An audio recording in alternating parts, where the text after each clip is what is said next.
Fala, torcedor do Dallas Cowboys, né, e do Blue Star Brasil, time mais amado e mais odiado da NFL, do Brasil, dos Estados Unidos e do mundo. Hoje, nossa primeira entrevista com o Jay Tuck, né, um cara que fala muito sobre o Dallas Cowboys lá nos Estados Unidos, tem no Twitter, no Instagram, no YouTube, muito conteúdo que o cara traz sobre o Dallas Cowboys, então é uma honra para a gente estar fazendo essa entrevista e vou aqui apresentar, e o resto dessa entrevista, desse podcast, vai ser em inglês.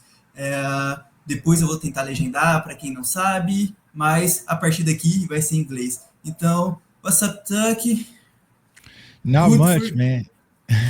Not much, man. Thanks for having me. I'm excited. You know, I've never gotten the opportunity to be in Brazil. I want to go. You know, I thought about it because I'm actually from Kansas City. That's actually where I reside. And the Chiefs and the Chargers are playing in Brazil. And though it's not my team, it's kind of hard to, not pass up on a trip to Brazil. So, I might consider it, but it'll be more exciting if it's the Dallas Cowboys. But I'm excited to be on today. Yeah, and let's hear the playing Eagles and Packers. And for me, is two teams I hate so much. So much.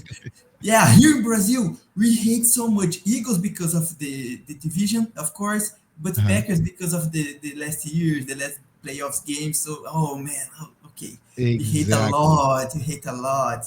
But man, introduce yourself. Yeah. So I am Jay Tuck. I host a YouTube channel called CFO Sports, where we cover the Dallas Cowboys, but not just the Dallas Cowboys. We do a lot of NFL draft content as well. So I've been doing that since 2020, started since the pandemic, and things kind of taking off for me.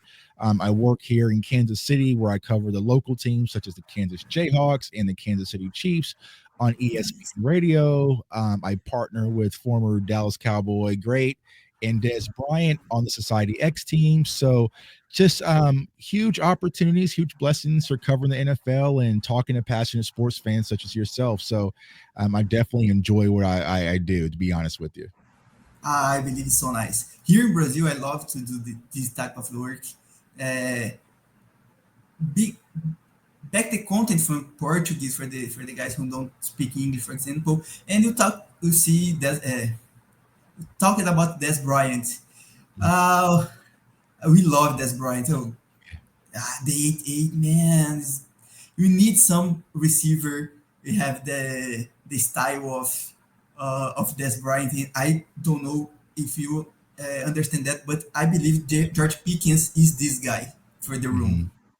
Yeah. When it comes to Dez Bryant, I think the main attraction that a lot of Cowboys fans had when it came to Dez was just the passion. And, for me, it always felt like I knew on Sunday there was somebody out on the field that wanted to win just as much as I wanted to win, and that was Dez Bryant. Now, I know a lot of people are saying George Pickens. Hopefully George Pickens can be that, because if he can, oh man, look out for our Dallas Cowboys. But when I watch George Pickens, I see that same passion. I see that same fire and tenacity. And I did a show a few weeks ago when we first got Pickens and kind of compared and contrasted George and Dez. And from a player standpoint, they're very similar. It's almost scary similar as far as their routes they run, some of their production, their size. So if we can get another Dez Bryant alongside CeeDee Lamb, it's going to be fun for Dallas Cowboys fans. Yeah, you need a wide receiver number 2 for this team to pair with Lamb and help Dak Prescott. But let's go started about the draft. Let's go a draft recap. You go to live draft in Green Bay.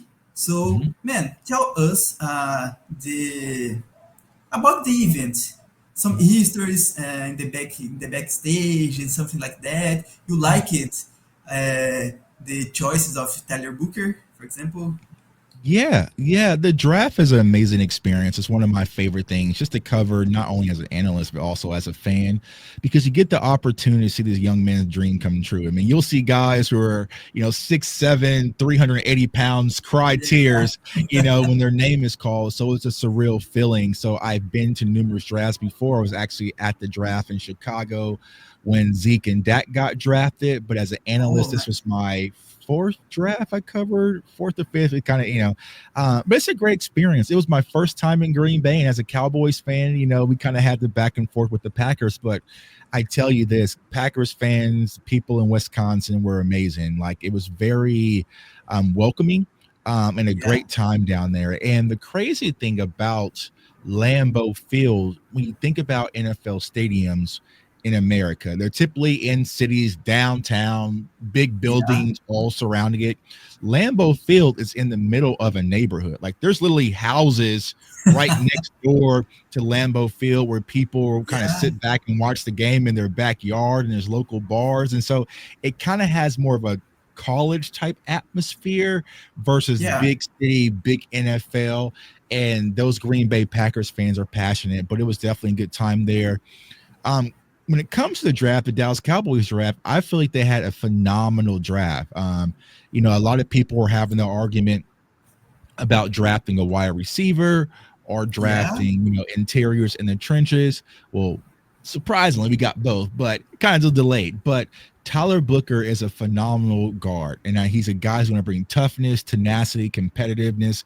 And I think, honestly, probably by week 8, week 9, we'll be having conversations about Tyler Booker being one of the leaders of the Dallas Cowboys, because he really is just very blue collar. So I like the pick when it came to Tyler Booker first round. Yeah, and Booker is a captain in Alabama, correct? I believe Booker, Eziraku, Chevelle, both are captains from the team. And I don't know if you understand that, but have a style of choices from the draft from Schottenheimer. Yeah. And that was something that Brian Schottenheimer, he spoke about it, right? He wanted guys who were leaders, captains, guys who are going to just come and do the work. And I felt like that's what they went out there and executed when it came to the draft. So overall, originally I had the Dallas Cowboys draft as a B plus, because I was upset because they completely abandoned wide receiver 2. I didn't know they had these outside plans, but once they add Pickens on, it's like, okay, perfectly fine. But when you watch the draft and what the Cowboys did from a draft standpoint, they executed properly. I mean, to get Donovan Eziraku in the second round, who I thought he was going to Philly in the first. This is a guy who had 17 sacks, watched him at Boston College. I'm a Florida State fan, so 5 of those sacks came against my team, right? You were able to get him in the second round. Then you have Siobhan Revel, because without the injury, probably a first round pick, to get him in the third. And then another kid that we got that's not getting a lot of excitement, because we'll talk about the running backs here and probably in future segments, but was Shamar James, linebacker out of Florida. This is a kid who is high octane, downhill, just a disruptive blitzer, good in coverage. So overall, I think the Dallas Cowboys had a phenomenal draft. And then you top George Pickens on top of that, it just makes it even more exciting. I imagine, because of the Junior Adams, for example, I choose some wide receiver from Oregon in the draft, but we pass a lot of wide receivers. But okay, George Jones and Stephen have a plan and take the trade from George Pickens. Oh, this is so nice. Yeah. But for you, what's your favorite pick from the Dallas Cowboys this year? Ooh, great question. I think for me, my favorite pick was on day 2 with Donovan Eziraku. Like I said, this is a guy who I didn't think was going to be there. I didn't even know he was on the Cowboys' radar. I'm not sure if he even spoke with them. But like I said, he is another guy that's high motor. And, I'm good friends with Will Blackman. He used to be on the Dallas Cowboys staff, but he went to Boston College and he coached Boston College last year. So as soon as we drafted him, I was like, okay, tell me about him. And he told me straight up, was like, Tuck, this kid is like, I don't want to say, he's kind of a version of Micah Parsons. Is he Micah Parsons? I don't want to put that, all pro on that kid, but he's very Micah Parsons-esque. So there could be a situation where you have 2 disruptive Lions alongside Dante Fowler and Sam Williams. I feel like our edge rushers drastically improve. So I feel like Donovan Eziraku was my favorite pick of the NFL draft, the Dallas Cowboys. Yeah, we do a mock draft before the draft, of course. And my pick in the second round is the Donovan Eziraku. Yeah, And okay. There you go. yeah, Nailed it. yeah, okay. Dallas Cowboys. See me, see Yeah. my mock draft. Yeah, exactly. Exactly. So like I said, overall, the draft was a great experience, being up close and personal. Got to interview Tyler Booker the first night at the podium. So that was a good experience because for the last 4 years I've covered the draft, the Dallas Cowboys #1 draft pick has never been at the podium. So this was kind of Yeah, the first time, I had got the opportunity to interview a player that was actually in attendance. And like I said, Tyler Booker is he's a grown man. Even though he's a kid, he's a grown man. And he's going to be a kid where I don't have to worry about him. I know that every day he's going to come to work. So and I think that's a lot when it comes to these draft classes. We'll talk about the back half of the guys as well, but definitely for Tyler Booker. So great experience being around the players, the atmosphere. And if you could ever attend the draft, it's a free event. So, it's free and there's tons of stuff. There's autograph sessions, meet and greets, concerts. I mean, it is a party and every year is getting bigger, bigger and bigger. I'm yeah, excited to go to Pittsburgh next year. and the NFL understand how make a biggest event Yeah. Oh yeah. and Yeah. in everything. Exactly. Turn something Draft, into nothing was exactly. Because a lot of the people in Wisconsin and Green Bay was kind of concerned, like, hey, is there going to be a lot of people here? Like, what's the turnout going to be?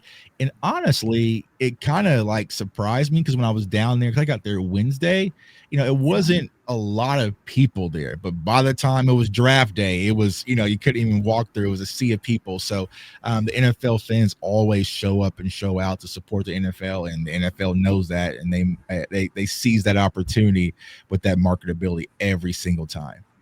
yeah. Man, you have one target, for example, from the draft. You believe, oh, the Cowboys needed to choose this guy, but you pass the team pass, for example. Yeah, so for me, it was a target who I've covered closely here, covering the Kansas Jayhawks, and that was Devin Neal, running back. I felt like with the running back situation, there was tons that were available, especially even on day 3. Now, I do Yeah, like Jadon Blue, but when it comes to Jadon Blue, he's extremely fast, right? He's a guy that has that burst, that speed, that Tony Pollard-esque type play skill set, but he's only started 5 games. He's had yeah, fumbling issues. So there's a lot of different concerns, right? I know the physical traits are they're exciting, but he wasn't a lead dog. And a guy like Devin Neal out of the University of Kansas was sitting there in the 5th round, right in your face, a lead carrier, Kansas all-time rusher, a guy that you can give the ball 25 times a game. It's all their complete package was there. The Cowboys passed up. He went to New Orleans. You also had Damian Martinez out of the University of Miami. We passed up on yeah, some of those guys at the running back position. I kind of scratched my head a little bit, but I do think that Jadon Blue has some scary upside potential. We just might have to be patient. I was looking to come out of the draft with a workhorse back, a guy who's done it all. There were so many. That was kind of my biggest kind of concern when it came to the Dallas Cowboys addressing the running back room. yeah. I understand that.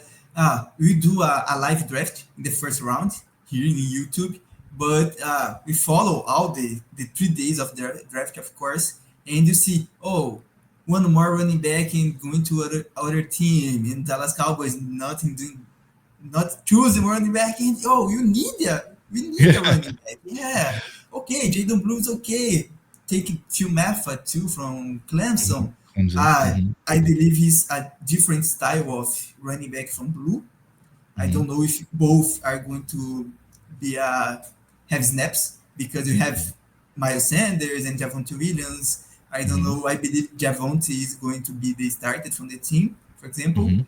But yeah, take Yeah. some guys, but it's better if other names like you see you talking at Damian Martinez, Devin Neal, and Mhm. other guys. Yeah, Yeah, exactly. Proven guys is what I would like to have. Proven workhorse backs. But I still think that Jadon Blue has big upside potential. I think he's going to be more of the side ish running back, kind of how when we had Zeke, but we also had Pollard, right? I just feel like we just don't have our Zeke yet. That one guy that when you look at, you have to really be afraid of from a defensive lens. So, hopefully with the Schottenheimer scheme and philosophy, Clayton Adams and everything, which we'll talk about here in a second, that can change. But I really want to come out with one of those guys. I remember the fun times where we're talking about, Cowboys and Genty, like that was short-lived, right? But it was a fun idea to think the Cowboys could go with Ashton Genty or Marion Hampton, who they passed up on. And then you had Quinshawn Judkins go third, which I kind of predicted. Yeah. But you had like Caleb Johnson slide a little bit. But the problem was the same exact situation we ran in this year, we ran into last year by not having that fourth round pick. Because if we would have had a fourth round pick, that's when we probably could have sniped one of those higher end running backs. But of course, we didn't have it this year. Yeah. For me, the trade from Jonathan Mingo and the Trey Lance is not bad. It's not a good trade. You lost two fourth round picks and have the possibility to upgrade your team better than Lance and Mingo, for example. Yeah, exactly. I mean, we didn't get much value out of it with Trey Lance. We didn't even re-sign him. And then with Mingo, it's like now that you bring in George Pickens, where is he really going to play? So that could be 2 years in a row where we kind of just burned our fourth round pick and could have missed out on, like last year was a Bucky Irving. That could probably still be the case this year as well. Yeah. Looks like Jerry Jones wanted to do something to be in the media. Okay, we do something, take the one receiver, but man, Mingo, fourth round, no, it's not a good value at all. Exactly. Yeah, and talking about players, and let's go talking about free agents and something like contracts. How do you evaluate the Cowboys' approach in the free agents? I think this situation was different. I know a lot of people say, the Dallas Cowboys were being more aggressive this year and they were signing players. Yes, they were, right? Technically, they were being more aggressive and being more active earlier in free agency, but people also have to remember we lost 23 plus players last year from last year's process, so we had no choice. We got to play with somebody, right? So when you lose a Jordan Lewis, which I don't understand, how we wasn't able to sign Jordan Lewis. I mean, you lose Chauncey Golston, like, DeMarcus Lawrence moves on to Seattle. Yeah, Zach Martin retired. Really have voids of key guys in our roster that needed to be replaced. And free agency wise, I don't think that we did that, just to be honest. I don't feel like free agency, we went and got a guy who I can say is a better corner than Jordan Lewis. I love Kyer Elam, coming from the University of Florida, but I don't think that he is Jordan Lewis played in the slot as well. So I just feel like we still kind of have some of those voids. But I do like they were active. And, even when it comes to the running back room, speaking of Javonte Williams, if we really have to go through the conversation, can you say Javonte's better than Rico? Or, it's not a massive, we didn't make massive upgrades when it came to free agency. It's kind of like, okay, we lost a running back, so we got a running back, but I wanted to upgrade the position. I just don't think the Cowboys did that. So their approach is their approach, but I like the opportunity that the Cowboys took where they wasn't stagnant, because I felt like after their draft, when they didn't get a wide receiver 2, they could have done what they usually do and to say, well, we got Mingo, we got Tolbert, we got some guys, Paris Campbell. Let's just see how it goes. I love that they were actually saying, let's go fix this now because it's a massive need. So, overall, they did a decent job, but I'm not going to be singing Francis praises right now because they were still kind of stagnant this offseason. Yeah. And for you, they didn't do enough. Have necessities. Like, for me, Dallas take a lot of former first rounds. Elam, Paris Campbell, don't remember his first or second, but Kenneth Murray and these type of guys. But Peyton Turner from defensive end, from the pass rusher. It's a lot of bets from players who don't show too much in the first teams. Kenneth Murray don't show too much. Gary Elam too. Peyton Turner in the Saints, nothing. So I believe Jerry Jones see McClay and the guys see, oh, okay, Malik Hooker is a good one. You take from a first round and work well for us in the safety position. And I believe Dallas wants to replicate that, but I don't know if you are going to work well, for example. Yeah, exactly. And that is the gamble. We gamble a lot on second chance players and also draft picks, late round draft picks and UDFAs, right? And so, that's the risk, versus teams, let's just say, as much as we can't stand them, Philadelphia, when you move up in the draft and you go get a player like Jalen Carter, like the chance, the gamble isn't as massive. But instead of moving forward and getting that caliber of player, the Dallas Cowboys will probably move back and see if they can get a Jalen-like impact in the 6th or 7th round, so it's like you don't increase your success rate when it comes to making the move. So yeah, I agree. And I've been having this conversation personally with a lot of Cowboys fans. Is I know the George Pickens thing is exciting. I was jumping on the roof when we got George Pickens, but there's still a lot of work to do. And I feel like when it comes to our defensive tackle and stopping the run, we still need some more bigger bodies in the interior, because you have Mozzie, we have Jay Toye from UCLA, right? So we got some late round guys and an unproven Mozzie. That isn't going to cut it. I feel like we really need a big veteran, kind of like when we moved and got Jonathan Hankins, like how that just changed things. We need one of those in Dallas, so we can't get comfortable just saying, okay, everything's good, let's start the season. We still have a lot of work to do, because a lot of us want to win championships, not just compete and be an okay team. Yeah. Solomon Thomas is not this type of guy, correct? Yeah. No, not at all. No. Yeah, he's going to be more of your guy who can play like a lighter defensive tackle, right? A guy that can play on the edge, but he's not going to be your big, fat, nasty run to stop the run. Yeah, exactly.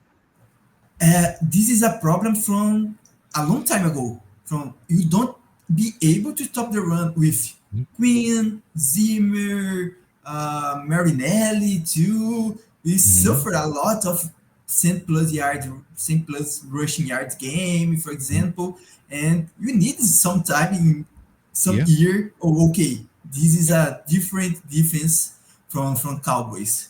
Exactly, because I think the last good top 5 run defense we had was back in 2016, was like Ron Dak's rookie season. So it's been that long. Now, of course, we were able to hide it because we were scoring points so rapidly with their offense.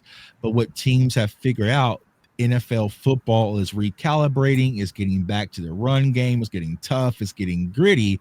If you can't stop the run, I can keep Dallas Cowboys out of those pass rushing situations where Micah Parsons can come after my quarterback and Dante Fowler, and list goes on, and I'm throwing interceptions to Trayvon Diggs and Deron Bland. How about I'll just run the ball down them, control the clock, and make this game dirty and ugly and win games that way. So I feel like the Cowboys really need to put an emphasis on stopping the run defensively. Yeah, and you started to talk about the styles of the game. So, man, this year is a coaching staff. Everything different.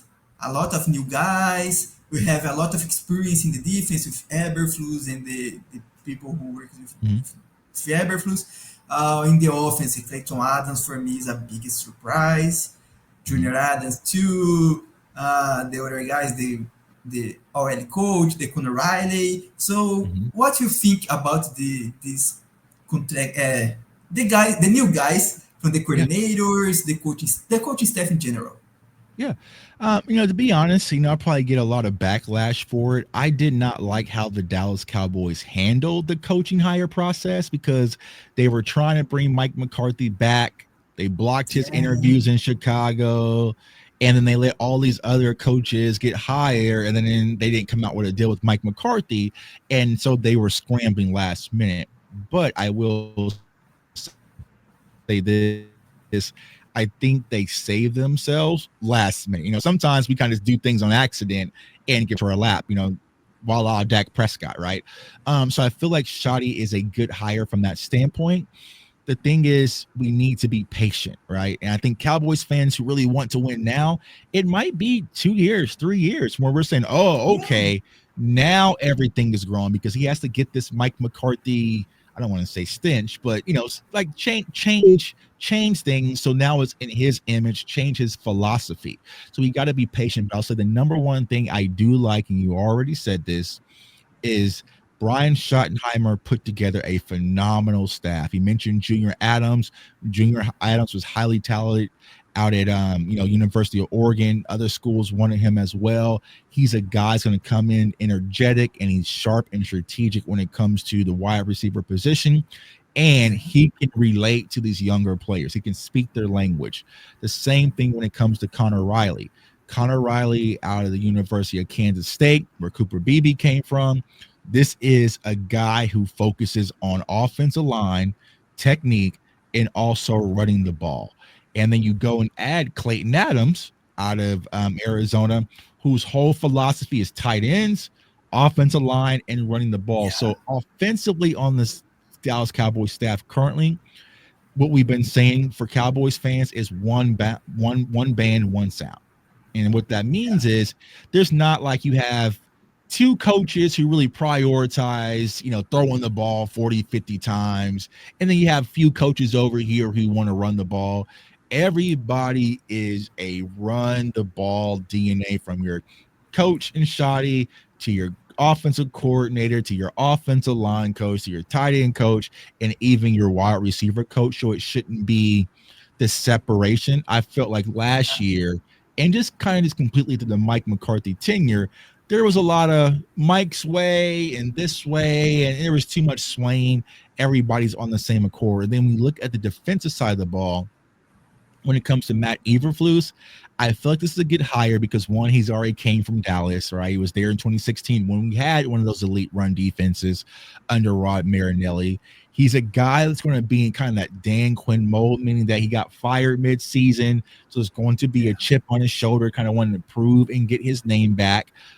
He has some guys that he's brought in from Jack Sanborn. List goes on and on. So I feel like when it comes to the defensive side of the ball, it's going to mirror what Dan Quinn kind of did first versus Mike Zimmer. It's going to feel more Dan Quinn-esque type defense probably than it will Mike Zimmer, which I know turnovers are going to be an emphasis, getting upfield, playing high motor, running to the ball. So it's going to be a little bit more exciting when it comes to our defense. So I feel like from a coaching staff standpoint, you should be excited as a Cowboys fan. And going to Eberflus. From Eberflus, for example, the Chicago Bears is a good defense. Mm-hmm. When he called the plays, the same from the Indianapolis Colts, you see the numbers. Okay, have a lot of losers, not to win every game in Chicago, for example, but you have the offense is different too. Mm-hmm. So just in the part of the defense, you see the numbers. Oh, okay, have a lot of interceptions, sacks, and things like that. And I believe the Eberflus and Bergonzi and the other guys going to show this from your defense. And for me, if the Cowboys have a healthy offense, the Prescott not injured in the offensive line and things like that. If the defense is just the middle, the top 16 defense is good enough to have a good season. Mm-hmm. Yep, absolutely. Micah Parsons has spoke about this. I get it. When we're scoring points, that helps your defense because teams have to abandon the run, but you can't rely on that, right? Because we remember 2 years ago, we thought that was the case. Our offense was high flying, scoring, putting up 40 points a game, and then we got into the cold winter versus Buffalo. They say, you know what? Well, let's kind of slow this thing down and kind of run the ball versus the Dallas Cowboys and make it a slow, tough, gritty game. Then who are they? And then NFL teams sat back and say, oh, okay, That's Let's how go. you do it. Yeah. Okay. They want to play all these smaller safeties and all. Okay. They want to rush up field and try to get after our quarterback. Okay. We're just going to and run some more until they stop it. And then unfortunately, the Dallas Cowboys haven't proven they can stop it. So, you got to finish your dinner before you get to dessert. All these pass rushes from Donovan to Dante to Micah to Marshawn Nealon and, Yeah. to Sam Williams. That's all fun and games. But if we can't stop the run, If you don't this have pass bodies in rush the middle. does us any good. So, yeah. So it's going to be interesting. Yeah. And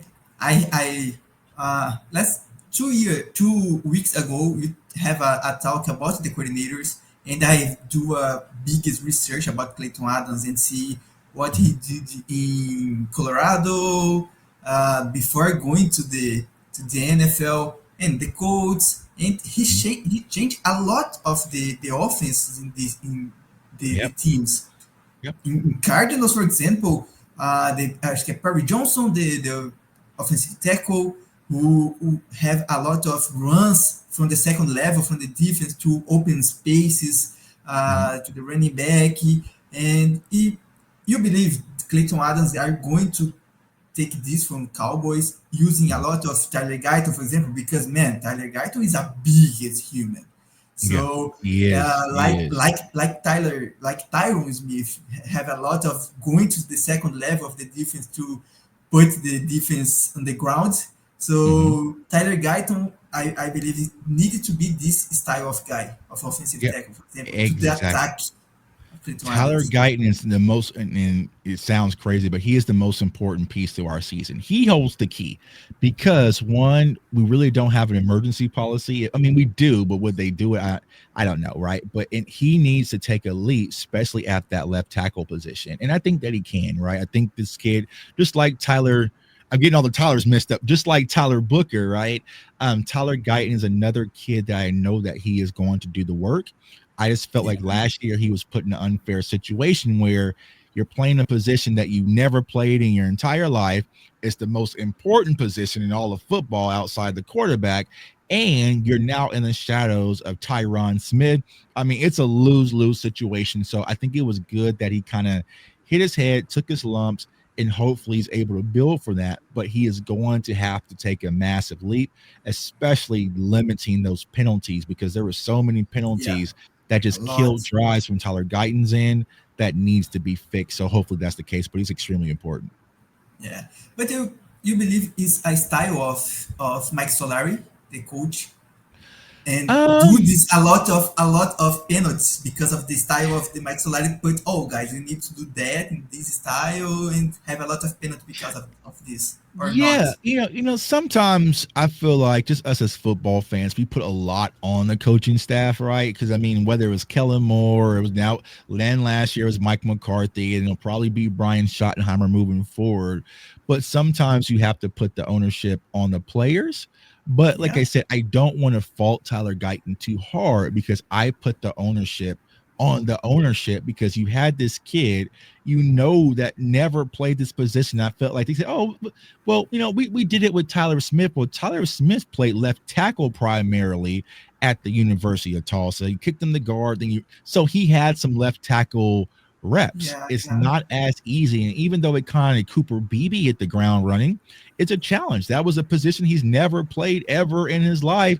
So snapping the ball, is going to be a learning curve.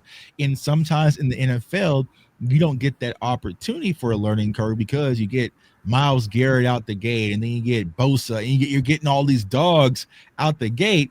There's no let me get it by week 7 or week 8 because that can cost you games.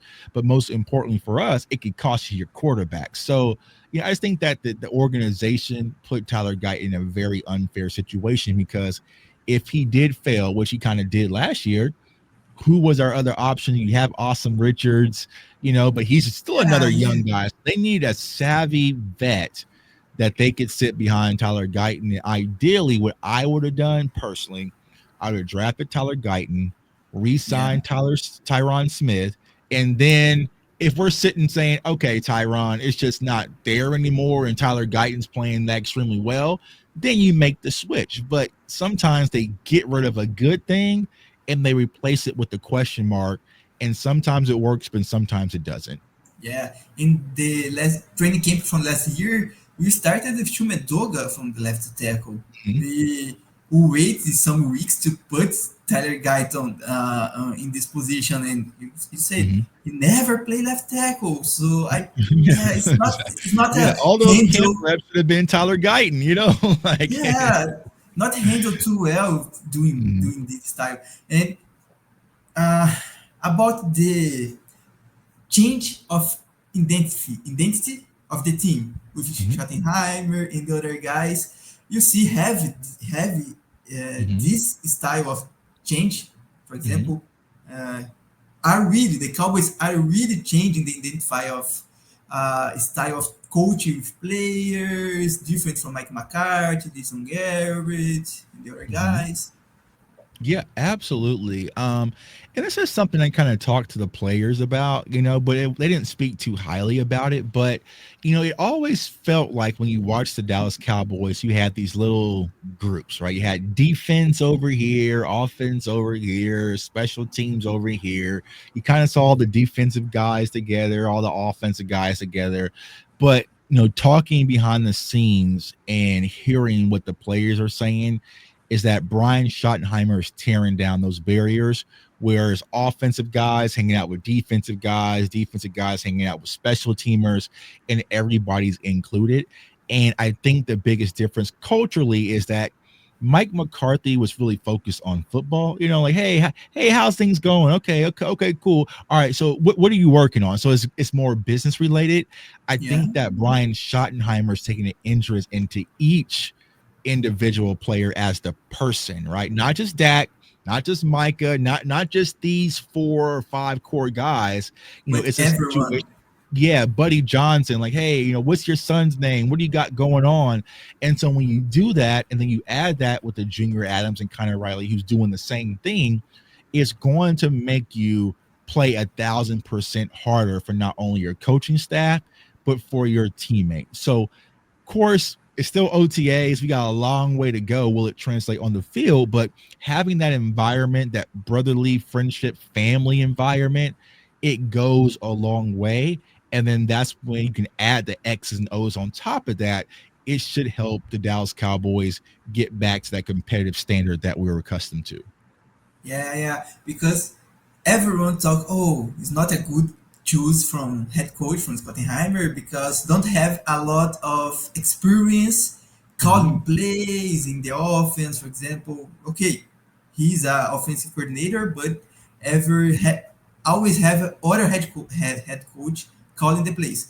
So okay, have a lot of question marks about Schottenheimer, but you see, I see, for example, the interviews, with, talking with the reporters and from the Dallas Cowboys news and things like that. And okay, you see now in OTA, you don't have training camping Mhm. yet, but in the theory, it's all good.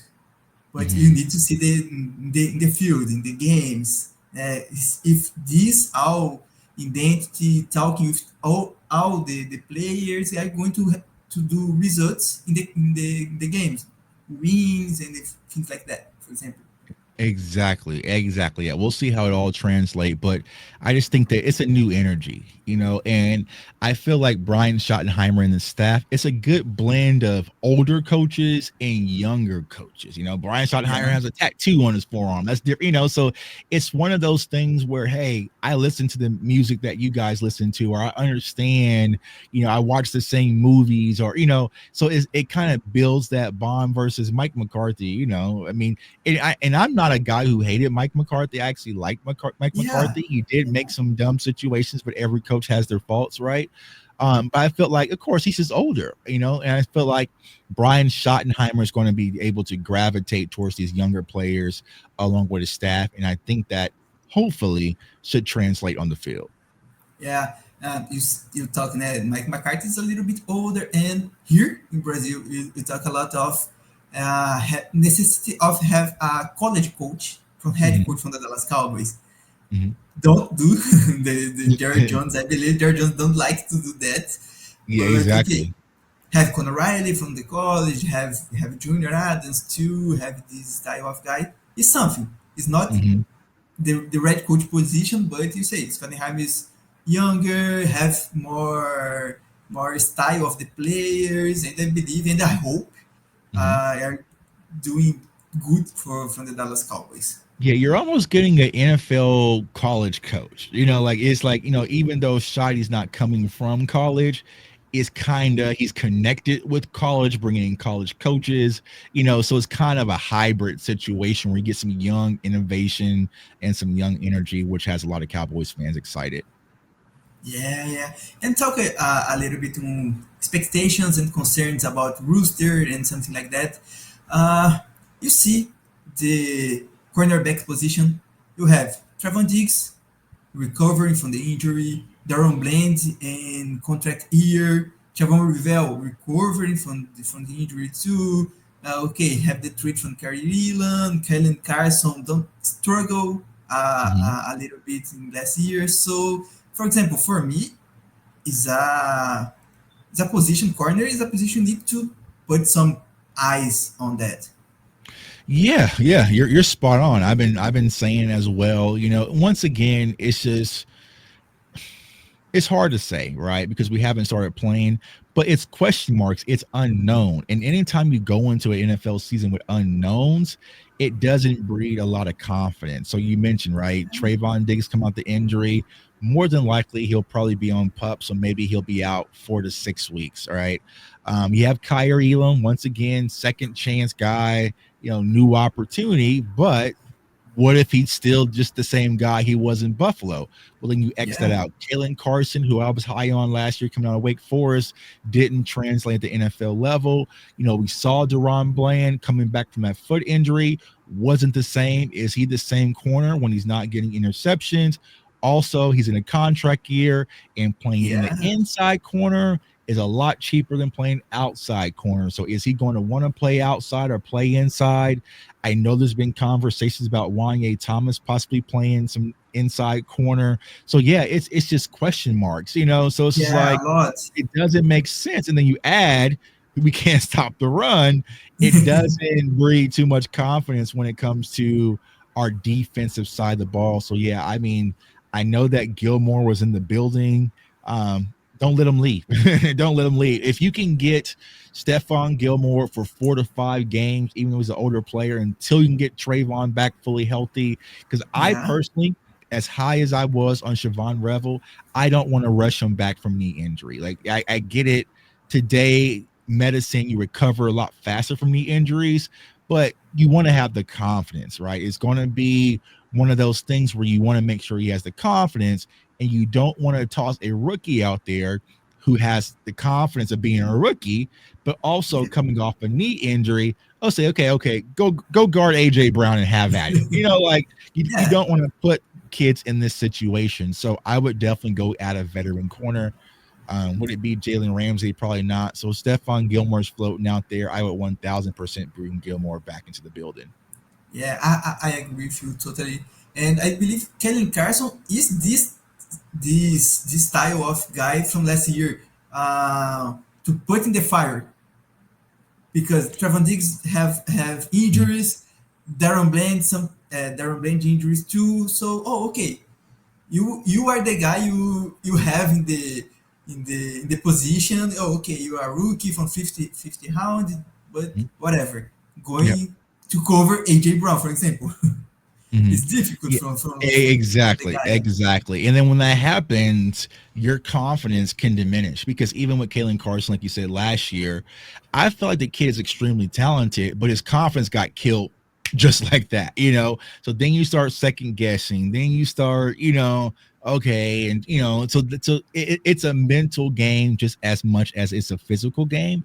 So you want to Yeah, put players in the best mental situation. And me coming off my knee injury, not knowing if I'm really full speed, thinking I'm full speed, and now I'm a rookie. Like it's just a bad situation to put him in. Because remember the kid that we got a few years ago was actually, my neighbor and Eric Scott Jr. Remember Eric yeah, Scott, the guy that we man. drafted, and it just never worked out. So you have to be cautious of that. And I feel like the better depth that you have, the better situations it puts your players in. Yeah, this. Yeah. You talk a lot about corner, defensive tackle. You see another other position you need to have some veterans to help us, or taking corner and defensive tackle, the Roosters is cool for you or not? Another question mark for me, to be honest with you guys, is also linebacker. I know we got Kenneth Murray, we got Jack Sanborn, but those once again are unproven guys. It's like second And chance just guy. you 1 year guys of contract, for Yeah. example. 1 year guys, unproven guys. I love Maris Leofau coming out of Notre Dame. I think Maris Leofau is going to be a huge uptick. I would like to, honestly, if it's up to me, moving forward, the future of the Dallas Cowboys linebacker core is Maris Leofau and DeMarvin Overshown. But of course, O won't be back until probably December or Thanksgiving, Yeah, right? So, yeah, I feel like the linebacker core is going to be interesting to see how they utilize. If it's me, and just picking up on the tea leaves, I think Micah Parsons is going to play a lot more linebacker, because where's he going to fit? oh, Because you have Dante Fowler, you got Sam Williams, the second round pick. You have Marshawn Kneeling as a second round pick. Donovan Rikuraku, second round pick. So you already have a bunch of edge guys, and you can't yeah, just have Micah on this side and all those guys rotate on the opposite side, because it's not even going to be worth their value. So I think that we will see a situation where Micah goes back to be more in that chess piece as he yeah. was used his rookie year, where he's lined up at linebacker, lined up as weak side linebacker, then on the edge on passing downs, kind of moved around.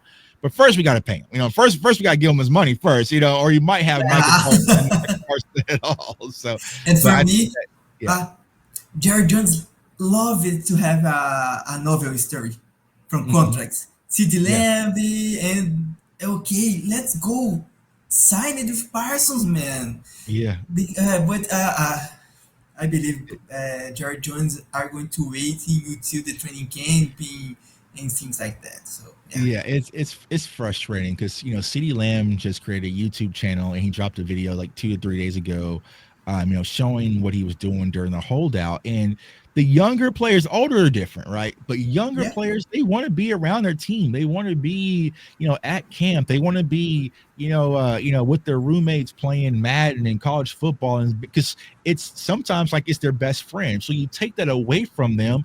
Now I know a lot of people will say, "Well, Tuck, Micah can still go to camp. He can still perform. Dak did it." Well, two different positions. When Dak is at camp and he's not under contract or fighting for a new contract, he has a bright red jersey on. And if you even come yeah, remotely close to touching him, you'll probably be shipped home, right? But with Micah, you're going to want him stopping the run at camp and taking on double teams and spin moves and like you're going to want him doing all those things without his future being guaranteed. And we've all seen it. I'm good friends with the guy, Gerald McCoy, who was on the Dallas Cowboys roster at 2020. yeah. He was just Remember? holding a bag at practice, holding a bag, tore his ACL, and his career was over, right? So those little things can have a drastic impact. So when you're thinking about your future and your money financially, you just can't risk it, So I would love, love, love. That is a big cultural change I would love to see, to be honest with you guys. I would love to see Micah Parsons sign before camp. We're hearing all these Yeah, things me about too. culture. Show me that. Like, those are the things that are important, because Schottenheimer needs his defensive leader out there in Oxnard. So, Yeah, I agree with you. Yeah, because you don't have the every year one player have a injury in training camping. Uh, mhm. be the Marvel show, for example, okay, in the preseason, but always have one player have injury. So don't have have a hope. Don't be the Parsons biggest star from the team, but I understand Parsons doing a holdout if you don't have the contract signed. Yeah, Exactly. Exactly. yeah, yeah. And with all this you are talking, what are your expectations from the Dallas Cowboys in this year? Oh, the magical question. Honestly, I don't have high expectations because of all the changes, right? Of Yeah, course, as Cowboys fans, we want to say Super Bowl, championships, and all those things, but that's where I have to separate as an analyst and just make sure I'm calling it fair, right? Because I think that's what people really follow me for is fair content. And if we were talking about the Philadelphia Eagles and I said, hey, their quarterback's coming off an injury. Their left tackle is unproven. They have a brand new coach who's never coached before. Their running back room's a little shaky. They don't have defensive interior to stop the run. They don't have the corner. Like, Cowboys fans would love it if I say I don't think the Eagles are a playoff team, right? Now, if yeah, I say it about the Cowboys, it's like, oh, how could you say that? But just being honest, it's going to be a lot in order for the Dallas Cowboys to be a playoff team. I think they'll be contending for playoffs maybe around wild cardist, yeah. time frame. But I think the limit, the peak would be if they make the playoffs as a wild card. I'll say congratulations, you did it. Because not only that, with the question marks, just looking at the schedule, it's brutal. I mean, Yeah, you got the Eagles, then you got the Giants, but then it's Green Bay, who we haven't gotten past. Washington is stronger. We got to go to Detroit. We got to play Kansas City. We have to play those teams that are in our own weight class that we haven't shown that we can beat. Just in the yeah, Mike McCarthy area, maybe that can change with Shoddy. So I would say the peak for me, well, I'll say, oh, that's a good season. We make the playoffs, make a wild card, and who knows what can happen from there. So that's kind of my expectations. yeah. Cool. I believe, I hope, at least 10 victories from from this year. Yeah, Because yeah. okay, you have Eagles, you have Chiefs, Lions, but you see the division, for example, Giants, Mhm. Redskins, and hey, we have the win. Panthers, so there's Yeah, some games we should, be able. If not, then we have way bigger problems than, we yeah. address. So yeah, I would say I would play like 9, 10, and 7, 9 and 8, something around there. That's probably my peak. Oh, okay, it's good. Oh, to finish, little questions and answers. Okay. For me, yeah, for you, excuse me. What's your favorite player from the Rooster today? My favorite player, I would say Micah Parsons is my favorite on the roster.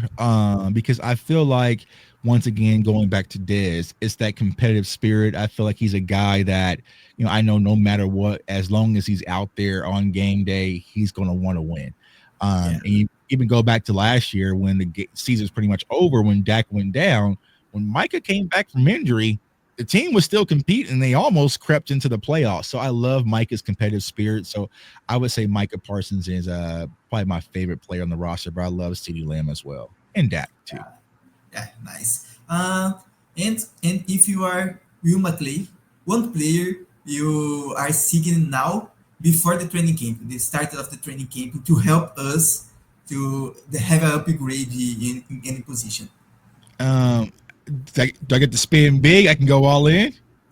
Yeah, I would, of course. I Why would not? probably try to go get like a Vita Vea type player or Ooh, Quinn Williams from the Jets, toss a yeah, first round pick out there and say, so be it. That would be my big Will McClay stuff. Small Will McClay would probably be like DJ Reader, from Detroit, interesting. Yeah, kind of a guy like that, or another splash would I would go get Jalen Ramsey too as well. So, yeah. but that's unlimited budget Will McClay. Yeah. Of course, of course, of course. But you see in the press that not doing anything close like that. Yeah. I think the George Pickens thing, that was it. That was they hit a home run. They said, okay, we're done. But hey, if it's me, Yeah, I would trade our first round pick and go to get a defensive tackle right now, a young guy that's proven, and there we go. So they are going to help the run defense a lot, a lot. Oh, what's your favorite player from the childhood? I believe you always choose Dallas Cowboys from a team from NFL, for example, or not? Yeah, I always been a Cowboys fan, born and raised. Oh, That's cool. all I known since I was from birth was Dallas Cowboys football. So I would say my overall favorite player, was Deion Sanders. I felt like, kind of just going back when the Dallas Cowboys got Deion Sanders, it was larger than life. I mean, there was video games, there was commercials, there was, Yeah, everything. And I just remember just watching this TV screen saying, I wanted to be like that. Because growing up as a Cowboys fan, of course, my mama, she raised me as a Cowboys fan. So I was watching games, but it wasn't really because I wanted to watch it because, mom said Sunday watch Cowboys football. So cool. But when we got Dion, it was just like, when do the Cowboys play? When, yeah, that's when I got the jerseys with the big stars on it that I love and was wearing a bandana, constantly yeah, school and high stepping on the playground. So it was definitely primetime Deion Sanders, but Michael Irvin, Emmitt Smith, Troy Aikman, the triplets. I mean, those are my guys. Jay Novacek. Yeah. yes, So yeah. And you have any history with any players like that? You have face to face or anything yeah, like yeah. this? I've had numerous. So I met Emmett at the Super Bowl, met Michael Irvin at the Super Bowl. I haven't met Troy. Got to sit down and interview Jay Novacek a few years ago, which was kind of cool because I love the tight end position because of Jay Novacek. Yeah, Got to interview Coach Prime when he Colorado played versus Kansas here. So got to talk to Coach Prime at the podium. So yeah, I got to get up and close in person with those guys, and it's just it's larger than life. Still to this day, it's just like, oh my God, there's Emmitt Smith or Michael Irvin, because the thing about these guys is they're still full of energy. It's not like when Michael walks into the building, it lights up. When Coach Prime walks into the building, it lights up. When Emmett walks in the building, it lights up. And when this guy 88 walks into a building, it lights up. And the thing that I love the most specifically just about Dez, just for a quick minute, is that he's never too busy for the people that support him. yeah, And that's what I admire about him is that, we've been in situations where, hey, we got agendas and things to do. And if people are asking for autographs or photos, he's stopping and taking a photo with each individual person or as many people that he can. So I really just love that about him because it brings you closer to him. And I think that's why a lot of Cowboys fans really love Dez, because you'll see, you'll probably text him now. He's probably like at a local rec center just playing basketball with like just regular people. He never built that barrier yeah, where it was Dez Bryant and everybody was over here. He's pretty much the mayor when it comes to the city of Dallas, but not only just Dallas, just football in general. yeah. So I going to take a wish like that. Oh, you talk a lot of Des Bryant. Have you any possibility to Des Bryant send us a video talking to the Blue Star Brasil or something like that? The Yeah, fans I, will I, I Brazil. will, I will call him right after, man. Let him know, because yeah, man, like you said, I mean, he No, just loves to do stuff. He loves Cowboys fans, so yeah, absolutely. I'll give him a call and see what he says, man. Like yeah, I said, just the just impact that Dez has in Cowboys fans is just a lot, yeah. Because for me, for example, I started watching Cowboys like in 26, mhm, but I don't remember too much. But Des mhm, Bryant's the first biggest wide receiver I see mhm. playing with Dallas Cowboys. So yeah, I am biggest fan from Des. So if Yeah, you have any absolutely. possibility, just send, oh, hi, Blue Star Brazil and fans from Cowboys from Brazil. Oh, I love it. And the guys here, I love it too much if he Yeah, have this. absolutely. Yeah, yeah. Oh, I'll hit him shortly after this and see what he says. So, I oh, mean, thank you speaking of so him, much. we're going to go live on Twitter tonight at 8 p.m. Central. So I'm not sure what time Yeah, it is on your side, but if you guys want to tune in and talk to Dez and Society X and some of the stuff that we're working on, feel free. 'Cause like you said, he loves to interact with fans, so he'll definitely be there. So oh, I will be there, of course. So, man, I wanted to talk. Thank you so much to join us. It's the first interview I'm doing. So it's a biggest one. I follow you a few years, have see a lot of videos and all these things. So thank you so much. The people here in Brazil, I believe is going to like a lot of this interview. And great. tell your social medias for the guys. You have the YouTube channel and all your work you do. Yeah, absolutely. Thanks for having me, man. It's just this is surreal, and I always called the Dallas Cowboys America's team, but salute to my guys Paul and at the UK Cowboys. It's just that it's the world's team, right? It's the world's team because I tell people I was in Thailand and I wore this same hat, right? I had it on right now. And there was a bunch of people in Thailand was like, oh, Dallas Cowboys throwing up the X. I'm like, so you guys watch Dallas Cowboys football? You're like, oh yeah, go Cowboys. Yeah. And so it's just surreal to see the impact that Dallas Cowboys football has and just the impact on other cultures and other countries. So thank you guys for having me. But if you guys want to follow me, you can follow me on all social media platforms at jtuck151. YouTube channel is CFO Sports, but jtuck151 is on Instagram, Twitter, TikTok, and Facebook. So if you type that in, you'll find me somewhere. And then my YouTube channel is CFO Sports, where we talk to a bunch of passionate Dallas Cowboys fans. We break down film. We have live shows, live call-in shows, do a lot of draft coverage, gearing up for the draft, and we just have fun and have a good old time. And then also, like I said, Society X. That's the part of the brand that I partner with when it comes to Des Bryant.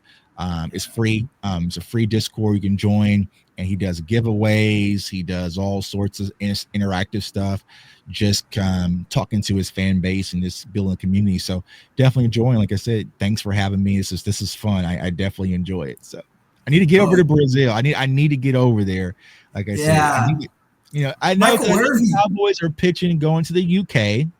Yeah. And it's also conversations about Brazil, and no knock to Mike and Paul. I love you guys. I would love to come to the UK, but I think I'll probably vote to come to Brazil. Yeah, I think I'll probably vote to come. Hey, Michael Irvin be in the carnival here in Rio de Janeiro in this year. When is Carnival? It's a biggest like Mardi Gras. Yeah, when is it? When is it? In February. February. Okay. Yeah. I need to get over to Brazil. I need to get over there. Have a pictures of in the Instagrams of Michael Irvin. Irvin here in Brazil, man. And they have a lot of good time here. So yeah, I have absolute certainty that you have loved Brazil too. Yeah, I know. Yeah, I would love to get over there. I need to get over there. So yeah, I'm about to make it happen.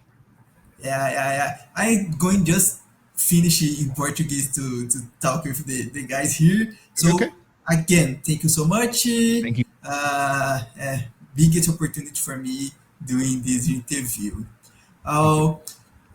Torcedores do Dallas Cowboys, né, e seguidores do Blue Star Brasil, estamos terminando aqui a entrevista com o J-Tuck. Espero que vocês gostem. Se está gostando do nosso trabalho, seja um apoiador do Blue Star Brasil, o link está passando ali embaixo. Siga a gente nas redes sociais, vai acontecer muito mais entrevistas com Mike and Paul. Eu vou contar aqui, mas vamos fazer uma entrevista com RJ Ochoa também, um cara muito bom que cobre o Dallas Cowboys. Então é isso, quero agradecer novamente o Tuck, e é isso, um abraço e Go Cowboys!